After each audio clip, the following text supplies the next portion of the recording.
What's up, goaltenders and goaltending fans? Some of you might know my name is Jeff Osborn from The-Rink.com, otherwise known as Puck and Hostile on Twitter. And I am Jeremy Burton, also known as Dutch, and I am also a goaltender coach, and I play a lot of travel inline hockey today. So we thought we would take our years of experience of goaltending, coaching, playing the position, watching the position, analyzing the position. We've probably got about 50 plus years of experience between us with all that playing and coaching. And we thought we would take it and put it together and have a little bit of a podcast that that goaltenders would enjoy, but we could actually teach things to, the casual fan who doesn't know about the voodoo of goal. And whether you'd like to hear about gear, old or new, different styles from the 80s, 90s, and 2000s, hopefully we can add something to your knowledge of goaltending as far as its save selections, maybe drills, or even what it's like seeing a game through a goaltender's eyes. And we want to have a little bit of fun too. We want to talk about some old goalies and their styles, and maybe some of you weren't around to watch some of these goalies. And we're gonna go in there and we might analyze some of these goalies. And there'll probably be hundreds of them we could analyze. So we thought that would be fun to talk about. But we talk about goalie development too, and that's something that we believe in. That goalies don't necessarily get the kind of goaltending development that we think they should, and whether it be inline hockey or ice hockey or even ball/deck hockey, any of that stuff, we feel that like goalies should get a little more development. One of the biggest things in my eyes that are holding goaltenders back, like you just said, is the lack of, training or just one-on-one. If you look at these teams, a lot of these kids teams or even rec teams, there's no focus on goaltending. The focus is put on, it's majority of players. You have 15 players to 2 goalies. And a lot of coaches' mindset, one is they don't want to take the time to work with the goalies. They don't know how. Or you have a coach who is experienced with goalies, but they don't have the time because you have to focus on the whole team. And one thing in my experience is I've been lucky to make friends in the game and coaches. And, I get that text that's, hey, Jeremy, Dutch, can you come up to practice? It's 20 minutes and, they got an hour practice, but that 20 minutes to the parents, to that goalie, makes a world of difference. The parents have come up to me after, skates like, oh, thanks for helping out. Thanks for showing up. Are you going to come back again? I go, yeah, if my schedule allows, I'm always more than happy to be on the ice and help out. And, something like that, even if it's just 20 minutes at the beginning of practice, whether it's working on a goalie's fundamentals, their skating, their T-pushes, their shuffles, how to move around the crease, how to read angles, how to use your lines to figure out where you are in the rink in relation to your depth. It all starts at a young age. And if you can teach them good habits then when they're growing up, whether it's in ball hockey, deck hockey, roller hockey, ice hockey, and get them into good habits, then it's only going to help them in the future. Yeah. And I feel like good habits, good routines, goalies are very superstitious, and you and I both know we're superstitious in our games, and, you got to do things a certain way and get into that rhythm. And if you're not taught that at an early age, it's really hard to learn as you get older to get into your rhythm and what you need to do to prepare for the game, what you need to do, as when you're in warm-ups, what warm-ups need to be even, a lot of people don't understand what warm-ups need to be for a goalie, things like that are things that we'll talk about, but it's not all going to be nuts and bolts. It's like I said, it's going to be a lot of fun too.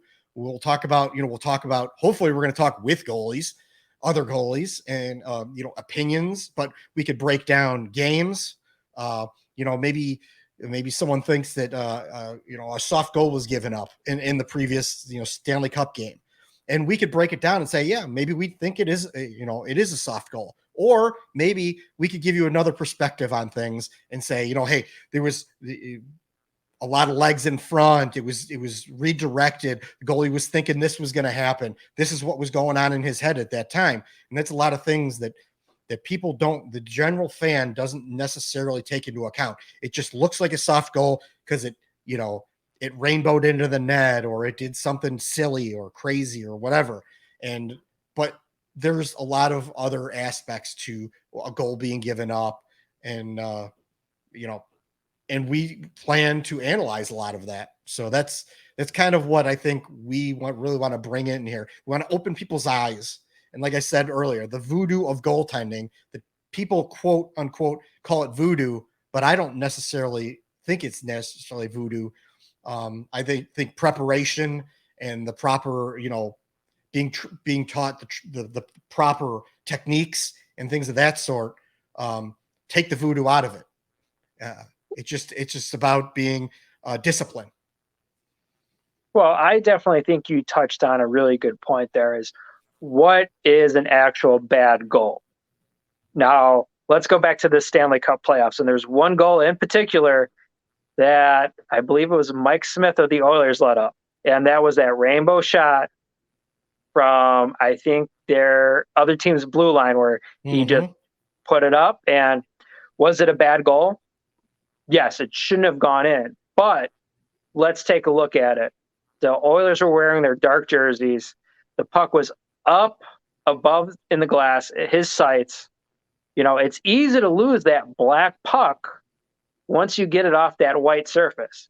And once you start getting into those dark jerseys and up in the fans and things like that, could he have lost it? Yeah, he could have easily lost that puck. But is it a puck that he should have had? 100%. Yeah. You know, I agree. Yeah, that was a bad one, because he probably had enough time to size it up. He had 3/4 of or 2/3 of the rink to size it up and figure it out, but it just didn't work out for him. Oh yeah, and that's something that was a bad goal. I'll be the first to admit it was a bad goal, but here's what probably happened. And you're going to get those insights from a goalie's perspective on, hey, this is what, if I was in his shoes, this is what would have caused me to lose track of the puck and let it go in. Yeah, that's exactly. And that draws us to this. That's why I decided to call this the net perspective, because that's what it is. It's the perspective of two people who have 50 years of goaltending experience and coaching between them. And what we've seen a lot of things, and we give you another perspective that you might not have thought of, and we may not be right. It may just be what goes on in our heads, but we can give you another perspective on the game from the crease. And that's kind of why I thought this was a great idea when we started to talk about this. Oh yeah. And what makes it great is hopefully something we say, and maybe some of the listeners or others here have a comment that we say, oh, hey, this is a good drill. Hey guys, check this drill out. You know, anything that we can do to help out other goaltenders or goaltender coaches or people interested in it. You know, the goalie world and the goalie union is small as it is. You know, there's always teams. Hey, we need a goalie. Hey, we need a goalie. And is being a goalie for everybody? No, not necessarily. But if you're looking to start out and play, the goaltending position is always one of the ones that teams from their 6U all the way to adults, that guess what they need? They need a goalie. And a lot of times you don't have to be this all-star NHL caliber goaltender to play. These guys are more than happy to have you out just so they can play the game. They don't care if they win or lose. You know, I know there's a lot of times that I go out and it's, hey, we need a goalie. We'll pay you, or we'll buy a case of beer, or we'll do this, or we'll do that, or we'll do that. I'm just happy to be there, because honestly, if I was a player, between you and everybody else listening, I'd be a shit player. Excuse my language, but I'd be a horrible player. The only reason I've made it this far into my hockey career is because I am a goaltender, and I will admit it. You know, I totally agree. But the other thing, on the other hand, you said, like, you know, people mention, you know, I'll buy a beer, I'll give you money, I'll do this. apparently there are people out there who do take money and stuff like that. But it's like, I'm just happy to get free ice time. Like, I want to go out there and play and learn things. I learn something probably every time I play out there, whether it's just about one person's tendencies. Maybe I learned that or whatever, but I always learn something new, or I try something new, or I want to try to get better at doing something when I'm out there. So I'm just happy to get the free ice time. If you guys want, if you guys are good, if you guys will have me, I'll go out there and play for you. But just don't give up on me. That's all I ask. Don't give up on me. That's all. So I think that's the important thing for me as a goaltender is I'll play for any team. I don't care if they're good, bad. I just want to play, just like you. I just want to be on the ice. Inside that crease between those two posts is like my happy place. And there's no other place that I'd rather be in the world. And just like you, anytime I go out there, I learn something new. You know, I've been playing against some younger kids that are 19, 20. And, you know, I'm offering my advice like, hey, if you want to beat me, this is what you got to do. You know, and these young kids are listening. Now I'm coming to them and be like, hey, you know, I know you're doing this. How are you beating me? You know, what are you seeing that you're able to pick that far post? Like, is my angle off that bad? Am I not centered? You know, don't be afraid to talk to your teammates and get some constructive feedback. Because I know there's times that my angles are god awful, and like I know it, and I'll go to my teammate. I'm like, that was an angle problem, right? He goes, yeah, try to, you know, remember you don't got to play that aggressive. Don't cheat too much. And I have a tendency to cheat. You know, I'll cheat to my blocker side because I got a hot glove. You know, I think I got a hot glove. Everything seems to be going in. Yeah. You know. Yeah. But you know, if a team, like you said, as long as they don't give up, I don't care if we lose 8-2, as long as they don't give up, you know? Yeah, right. That's how I feel. Don't give up on me. Like, I'm back here by myself fighting for my life as well. Like, don't give up on me, man. You try for me, I'll try for you. That's kind of the way I look at it. Just show me a little respect out there. Do you find it hard that, okay, the best way I think I could put this is, do you find it harder to play for a team that actually has a very good defense where you don't see a lot of shots? Or would you rather play for a team that's given you 30, 35 shots a game? Or would you rather see like 20, 15 shots a game? I'm fine with 20 or 15 shots a game. That's fine. As I get older in my career, like, I don't need the extra practice. You hear that excuse like, well, I just wanted to get you some shots. Listen, I've seen enough shots in my life. That's fine. Just play the game like you should play the game. And that you don't have to let any shots come at me. You know, that's fine. I for as many games as I only have 15 to 20 shots, I have those games where I've seen 45 shots to 50 shots, you know. If it's gonna come, it should come naturally. It shouldn't maybe become, you know, because you think that you feel like I'm bored back there. That's fine. I'll be bored for a game. I'm cool with that. Like, don't worry about me. I'll be fine, you know. You know, it's true because there's times that teams I've played for, or perfect example, Curtis Joseph, right? Mm-hmm. If you look at all the teams he's played for, he's never really played for a juggernaut other than when he went to Detroit, and Detroit was just kind of, I don't know what it was, but it was a mess for Cujo, right? It just didn't work out. But if you look, so this goes back to that shots. Curtis Joseph Cujo was always a goaltender where he would see 30 plus shots a game without a doubt. And he was always top of his game, top when he was with the Oilers, the Blues, Toronto. As soon as he goes to Detroit and Detroit has that defense, he's not who he was in Toronto and this, that. Yeah. And that just happens to be in my opinion, and I love Curtis Joseph. He's my favorite. Maybe I'm a little biased, but some goalies would rather see the volume of shots. Yeah. And they're better at that than seeing that 15 to 20.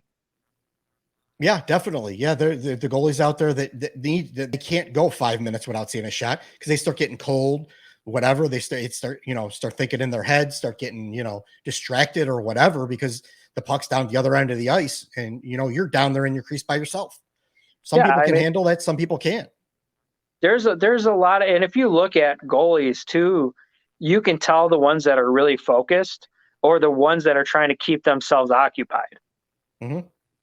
Whether they're shoveling snow to the side of the crease or tossing it up in the air or skating to the corners every time the puck's not there. You can tell the goalies that are really focus driven to the ones that are like, okay, I got to kind of stay in this. What's going on? I haven't seen a shot in 5 minutes. And some goalies can just prop up on the crossbar like, oh, this is good. Mm-hmm. Yeah, that's me. For sure. I'm the total opposite. I'm that guy that's throwing snow in the air. I'm trying to keep myself occupied. And then when it comes in, it's like, okay, I'm good. But I can't, I like to see the volume of shots. Yeah. Yeah. I mean, it's different. Different goalies for different systems. And that's stuff we're going to talk about. Some goalies work well for some systems and some goalies don't work well for other systems. It's just kind of how it is. That's kind of encapsulates a lot of the things that we're going to talk about here. So, oh yeah, I mean, if you look at goaltenders, there's always talk about right player, wrong team. Same can be said for goaltenders. Right goalie, wrong team. Mm-hmm. And it goes from the NHL, AHL, IHL, roller hockey, deck hockey. You can have the right goalie. He may not be the best goalie, but if you have the right goalie in the system that plays to your format, that plays to your strengths as a team, and your team trusts him and can rely on him, like, hey, don't worry about it. Dutch has got it. Oh, don't worry, Gatekeeper's got it. They'll give up a 2-on-1 and then go down and score. Mm-hmm. Because they feel confident in their goaltending. And you don't have to be the best goaltender to get that. You just have to find the right team and right organization that's going to have trust in you and faith in you. Right. And if you go out and you deliver, a great performance, doesn't necessarily solidify you as their goaltender. You got to put a lot more in order to get that, hey, this is our guy. But you have to make sure you keep it up in order to keep that position. Yep, definitely. I totally agree. So this has been a little bit of a teaser. We just wanted to give you guys a little bit of a taste of what we're going to be doing this year and hopefully for a lot longer than just this year. So grab some snacks, maybe even a cold beverage, join us two veteran goalies. Both of us have a lot of miles on us, but that's okay. We think goaltending, and we don't always necessarily have to agree, but we're always going to have our opinions. And we have passion for developing youths and things like that. So this is going to be the Net Perspective, brought to you by puckhockey.com. As you'll see, puckhockey.com is puckhockey.com. Will be available on all of your podcatchers. We'll obviously have the video versions of that as well. And with all that being said, I'm just going to leave one last note for everybody. Get out there and get in net.